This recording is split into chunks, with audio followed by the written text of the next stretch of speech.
Restitution des résultats de la campagne de la planification familiale. Retenez ces chiffres. La campagne a pu toucher plus de 180 000 femmes et plus de 35 000 femmes ont été dépistées des cancers du col de l'utérus et du sein.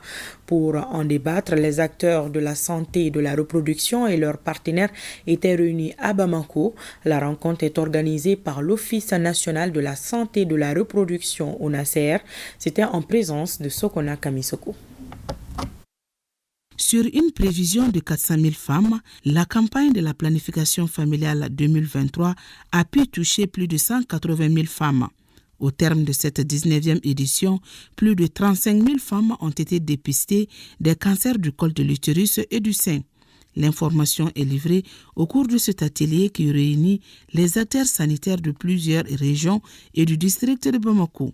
La planification familiale est une stratégie qui est la moins chère mais la plus efficace pour lutter contre la mortalité maternelle.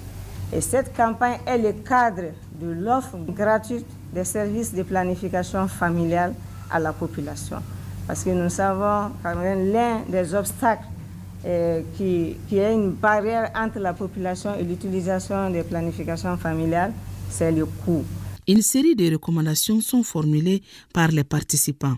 Il s'agit par exemple de s'assurer de la saisie de la collecte des données à temps et de la disponibilité des intrants au moment opportun. Cette campagne, dans le cadre de la mobilisation de la demande, surtout chez les jeunes et les adolescents, on a mobilisé 1 212 000 jeunes cette année.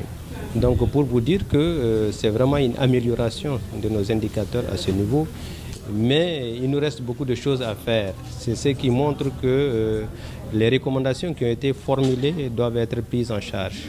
Parce que ces résultats-là sont aussi liés au contexte que nous connaissons tous, le contexte d'insécurité, surtout au centre et au nord. La campagne de la planification familiale couplée avec le dépistage des cancers du col de l'utérus et du sein vise à améliorer les indicateurs en matière de la santé de la reproduction. La finalité est la réduction du nombre de décès maternels.